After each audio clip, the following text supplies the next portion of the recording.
Sometimes it's frustrating to get your blog to look exactly the way you want it to. Sure, you could learn CSS and force the styles in your code, but you don't have time for that, right? With Elementor Pro's theme builder, you can create templates for your single blog posts and also your blog archives, so you can design them to look exactly how you want without having to learn any code. I'll show you how to do all that in this video. Let's get started. Okay, here we are in your WordPress dashboard, and the first thing I want to show you how to do is show you how to make a blog post, because we're going to need something to work with while we're styling these blog posts. So to make a new blog post, go to Posts and then Add New. And now there's basically two sections to this page. There's the section where you make the blog post, and then there's the section that has settings for the blog post.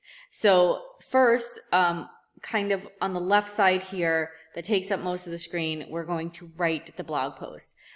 First thing you're going to want to do is write a title. I'm just going to call this blog title.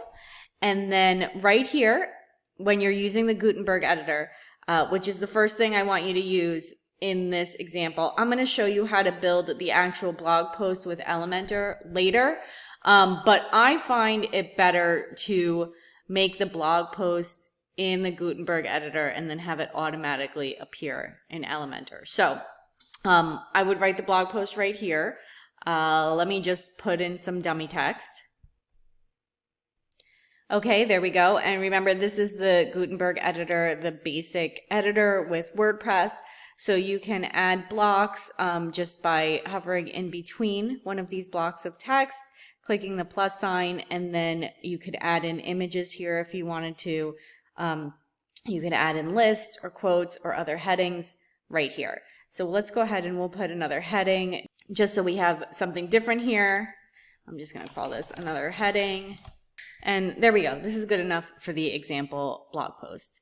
Now I want to show you over here on the right panel, we have block is selected right now, which would change the settings on the block that's selected. We want to switch this to post. Now, there are two things I want to show you here before we move forward that are kind of important. So first of all, it's the categories. In general, you want to organize your blog posts by categories. It's good for SEO, and it's just good to make it easier for you to organize the information and make it easier for your website users to browse your content. So we're going to add a new category here, and we're going to call this category video tutorial blog posts. And we're going to click add new category. And we're also going to uncheck uncategorize, so it doesn't make a category for uncategorized stuff, because that's kind of pointless, right? And also for featured image, it's a good idea to put a featured image here because as you see later, where we're going to work with dynamic widgets, we can show this featured image in various places and have it automatically update depending on which blog post is shown. So a lot of times when you see a blog and it has like a big, background image behind it or whatever, image you want to feature for that blog post, you would click this and you would upload the file just like any other media file. And you do have the option to save a draft, to preview, or to publish. So we're going to publish this. And then we're going to click publish again. And then we can view the post. And there you go. You have a blog post. It is not very pretty, which is the whole point of this video. So let's go ahead and take this blog post and make it look better. So to design our blog posts, we are going to use Elementor Pro. So go back to your dashboard. And we're going to use the theme builder, so hover over templates and then go to theme builder. And Elementor already made a single post template for us, so we're going to just go ahead and click that one. So to add a new single post template, you could hover over site parts and click the plus sign at single post. Note that you can have multiple post templates because you can make your posts look different depending on which category it's under, or you could even make specific posts look different for whatever reason you might want to make that happen. Elementor already created a default single post template for us, so I'm just going to click that one to edit it, which would be the same way you would edit any of the templates that are already made. Now with Elementor Pro, you do have full templates that you can just go in here and pick one and then change it around to fit your site. And to be honest, this is what I do most of the time. I just edit it to make it look like how I want it to look to match with my site and to change it to fit my needs. So this can be a great starting point. We're not going to start here. I want to show you the specific widgets that are good for blog posts. So I'm going to close out of this and we're going to start building from scratch. So since we are working with a single post template, Elementor gives us some single post widgets right here. So let's just kind of knock through them. So first things first, post title. If you drag that onto the screen, it's going to automatically display the title of your blog post. Now, I want to note here that most of these widgets are dynamic widgets. What that means is that the content of these widgets change depending on the post that you're viewing. So, for example, this says post title. That means any post that you're viewing with this template, it will show that post title. It's not going to say blog title. It's going to show the title of that post. With that being said, you can still style it like it's not a dynamic blog post. You could change the alignment. You could change which HTML tag you want it to be, and you can click and change the style. You could change the text color, all of the stuff that you could normally change on regular widgets. So that's the blog title. Next, let's do, we wouldn't really put the post excerpt on this page. So let's just ignore that one.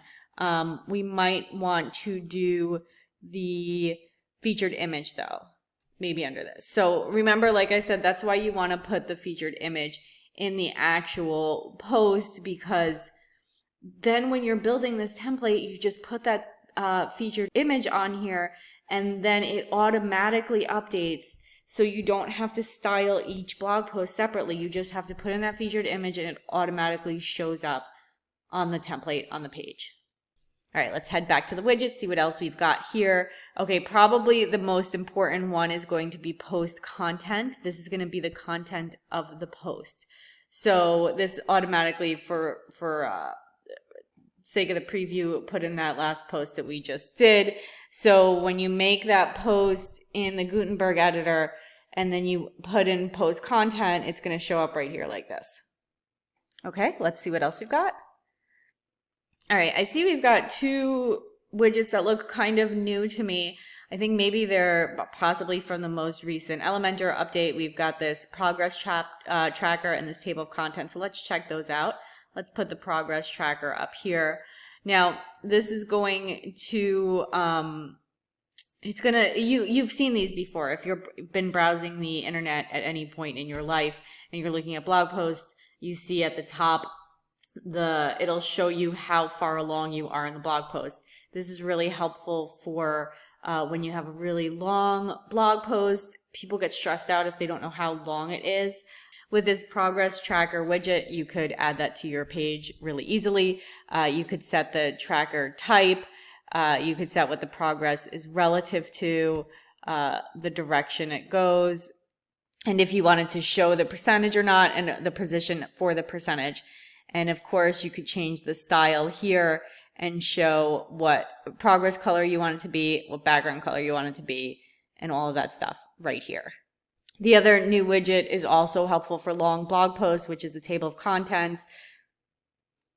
When you drag that on the page, what's going to happen here is it's going to automatically create links to the different headlines, which is really cool. Again, if you have a really long blog post that's full of a lot of different topics, your users could really quickly and easily jump to whatever topic they're looking for.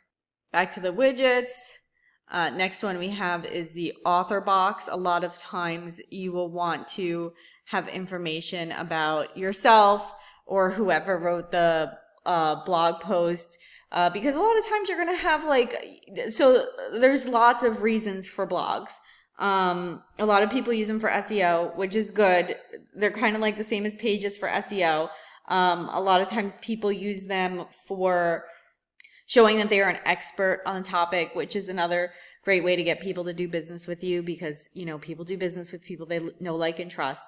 So if you add information about yourself in the author box here, that's helpful for that. You would edit this information in your user section in WordPress, which is a whole nother video. And you would edit that author section, like your bio and your information and your picture and all that, in the user section in WordPress. And you've got a whole bunch of options for that box right here, including, of course, as usual, style options. Next, let's check out the post info. Now, this is usually on the top of the page. It's usually kind of like right under the blog title or around here. This is often like the author, the date, the time, and how many comments are on this blog post. This could be useful. You really don't want to put the date if you're not updating your blog post a lot, and the time. And if you don't have a lot of comments, you don't want to put the comments there either. You don't want to make yourself look bad with this. So don't put the date if you're not going to update a lot. Don't put the comments if you're not going to a lot of comments. Back to the widgets.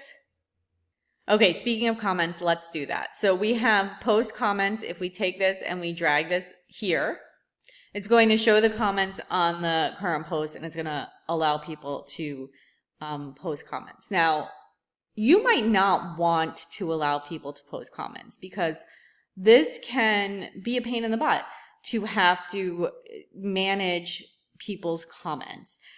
Even if you have a lot of spam protection on your site, sometimes spam gets through anyway that you have to like keep clean, and you don't want people to put inappropriate stuff on your blog. So a lot of times I wouldn't even suggest allowing comments for almost anyone. And again, like if you don't have any comments on your site, it makes you look like you're unpopular. So I wouldn't suggest any comments at all. Now, if you do want to do comments, I actually wouldn't suggest that widget. There is one that is for Facebook comments. And that one I like better because that one lets people comment directly from their Facebook account, which is beneficial because they don't have to sign into another site. People don't like signing into other sites. And also they're less likely to say something mean if it's directly connected to their profile. That doesn't say people aren't still going to say stuff mean, because that happens. But I find that that's easier. And I just think it looks better also. So I tend to use the Facebook comments box, though note that you do have to set up a Facebook app ID and connect it through the integrations, which is a whole nother process in itself. So I'm just going to delete that for now. And the last widget we have here under the single page widgets is the post navigation widget. So let's drag that on. And with this creates a link to the previous blog post and the next blog post, which is really nice because it keeps people on your site. If they see that there's something else interesting they want to read after they're done reading your post, they can click through and read that. One more widget that's useful that's not in this single section is for share icons. The share buttons right here. When you put these on, when your users click these buttons, it'll make it real easy for them to share it to the different social networks. So that's basically all of the blog post widgets. Now you can preview this if you want by hovering over the little icon on the bottom left and then clicking preview. But what I would do here when you're looking at blog posts, go to settings first, and then you want to preview dynamic content as a post, and then choose a post that you just did. So you're viewing it with the content of that post, and then click apply and preview. And then you click the eye again and click that preview button to preview it in another tab. And there you go. It looks like you probably want to make, if you're using the progress bar, you're going to want to make that sticky. Let me show you how to do that real quick. So let's pop back to this page. And then let's choose that progress bar and go to advanced and then go to motion effects and then click sticky top, and then let's preview that again. And now that will keep it sticky to the top. which is it's probably necessary for that widget because it's really pointless if you can't see it while you're scrolling through the page. Okay, so back to this template. So you did all that, which is great. Keep in mind that you can, if you do all this and you're like, I would really rather use one of the pre-made Elementor Pro templates, you can close out of all of that and then just click that little folder icon to get back here and to use one of the pre-made designs now with more knowledge of what all of the different widgets are and what they do. And then when you find one here you like, you can just hover over it and click the insert button, and it asks if you want to apply the settings of this block too. In this situation, since I'm starting from scratch, I'm going to hit apply. If you already have a whole bunch of stuff going on, like if your blog's established, you might want to click don't apply so you don't have anything happen that you don't expect it to happen. But in this situation, I'm going to click apply. So there you go. Now this is all done for you. So next thing we need to do is set display conditions. So hover over this little arrow here that says save options and then click display conditions. And this is where we're going to choose where to display this template on our site. So click the add condition button. Now we really don't want this to be all singular. We would want this to be all posts. If we set it as all singular, I'm pretty sure it's going to affect the pages too, which we don't want to do. So we're going to keep this as including all posts.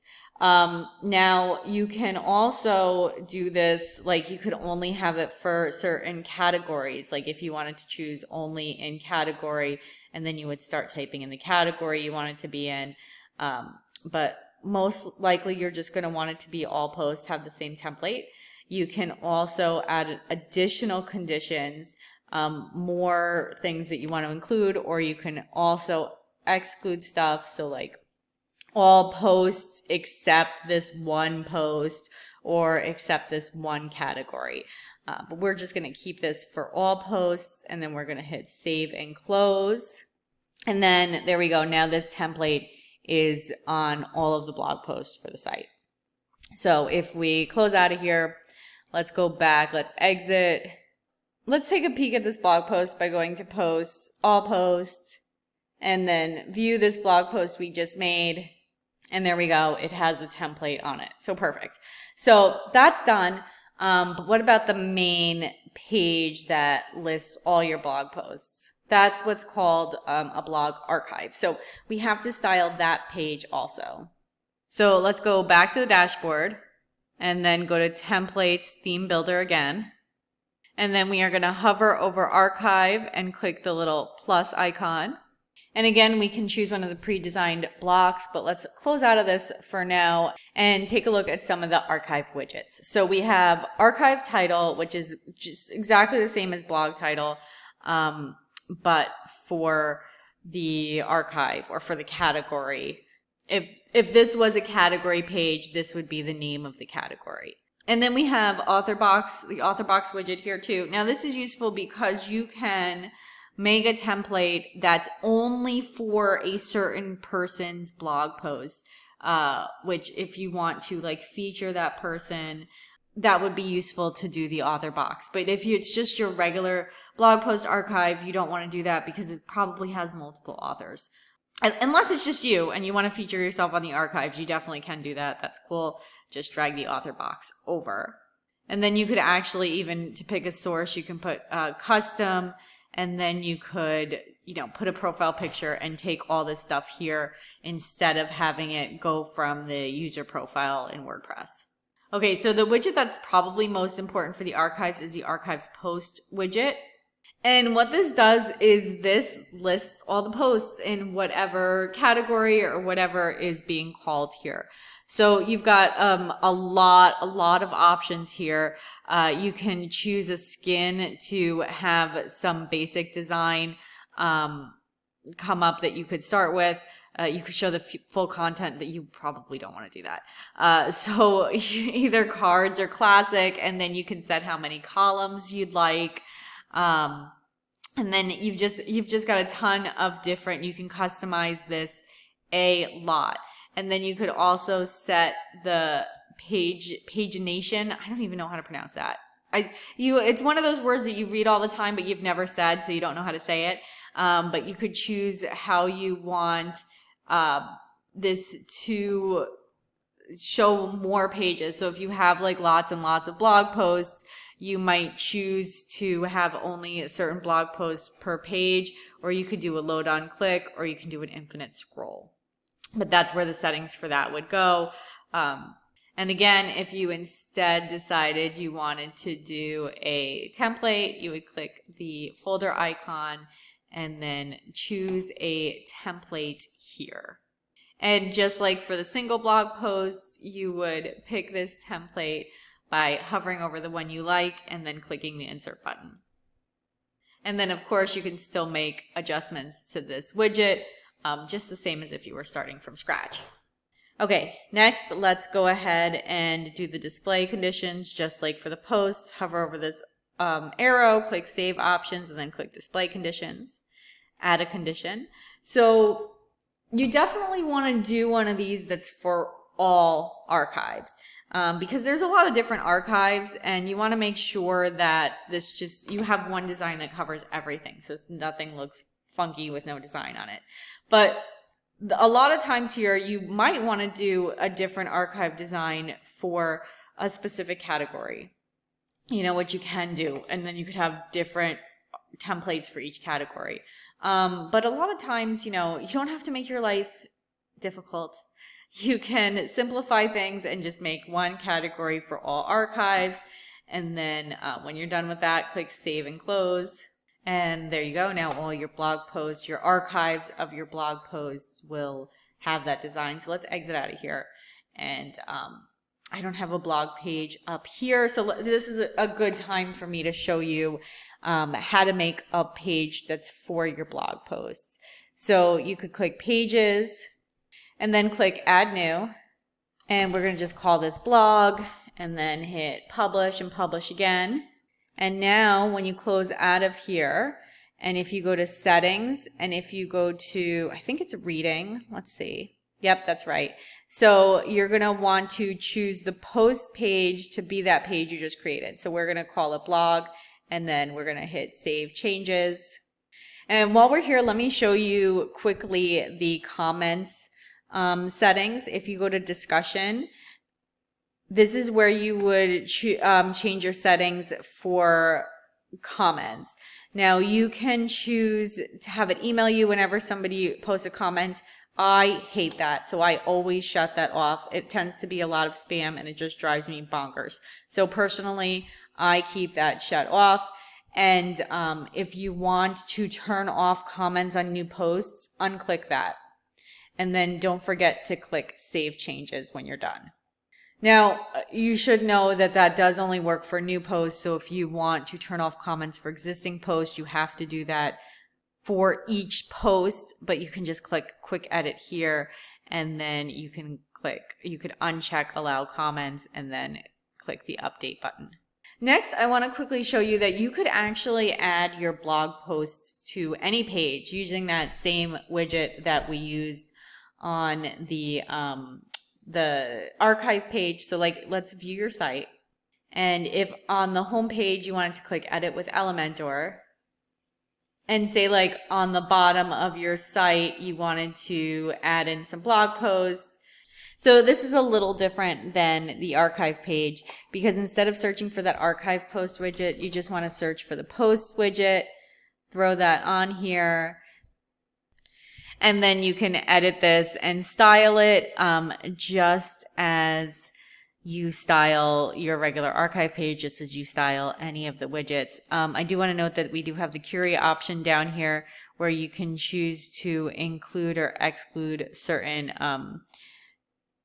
terms or authors, or you can even choose here, you can have it be a manual selection and have it only be the post that you want it to be, which is cool if you don't want it to change when you add new blog posts. And then, of course, when you're done here, don't forget to click Update. I'm not going to do that because we're not saving this. I'm just going to close out of here and head back to the dashboard. Next, I want to show you that you can build the blog post in Elementor if you want to. You can style it in Elementor. We're going to click edit on this test one that we did. I don't recommend this because when you build the blog post in here with the Gutenberg editor, like how we did in the beginning of this tutorial, it's saved in the database and it's easier to use it for different things. So again, like I'm showing you this because it's something that you should know that you can do, but I wouldn't recommend doing it this way. So you can click edit with Elementor. And then you could edit it right here, just like you edit any other Elementor page. And note that this is the blog content right here. So when we started editing this page in Elementor, Elementor took it with us. If we chose to not do this in Elementor anymore, we could just click edit post. But wait, not from here. Let's view the page first. And then if we click edit post, we can go back to the WordPress editor, click continue. It will take away your Elementor styles, just like what happens with pages. And there we go. We're back to the Gutenberg editor. So one more thing before we finish up, I want to show you how to add this page with your blog post to your navigation menu. So head back to the dashboard and then go to appearance and then menus. Now, I do want to note something here. A lot of people think that their blog posts are really, really important. And I'm going to tell you that they're not. They're not in the way of you really don't want them to be on your main navigation. That's because your main navigation should be what takes your website user and turns them into your customer. Now, like I said earlier, blog posts are cool because they show that you're an expert and you know what you're talking about. But most of the time when we're making blog posts, we're doing it for SEO reasons. And in that way, we want the customer to travel from blog post to our website and then do our call to action to turn into a customer. We don't want people to go to our website and then go to our blog. Like, that's not the goal.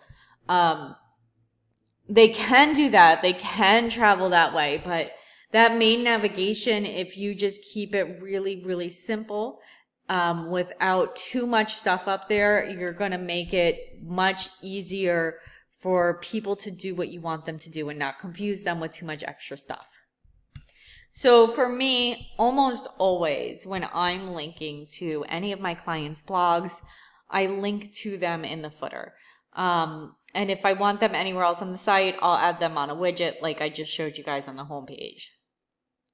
So how the site is set up right now, it doesn't have a footer menu. It just has one menu, even though this is shown to display on the footer. We're going to turn that off, and then we're going to click save. So what we're going to do here is we're going to create a new menu just for the footer. So we're going to call that footer. We're going to put the location as footer, and then we're going to click create menu. And then we're going to click view all. We're going to find that blog post page, and then we're going to click it and we're going to add it to the menu. So now wherever that menu is, wherever you choose to put that menu, then that blog link is going to be there also. Note that you can also add specific posts manually to the menu by clicking them and adding them to menu like any other page, or also post categories. You can add them to the menu as well. And then, of course, don't forget to save the menu when you're done. So that's it. That's everything. Now you have complete control over how your blog posts and your blog archives look, and some additional information that may help you out also. If you have any questions, go ahead and leave a comment. If I was helpful to you, please don't forget to like and subscribe. And if you're building your own website, I do have a freebie in the footer that can help you and make sure you're doing everything right. If you want to check that out, thank you so much for watching.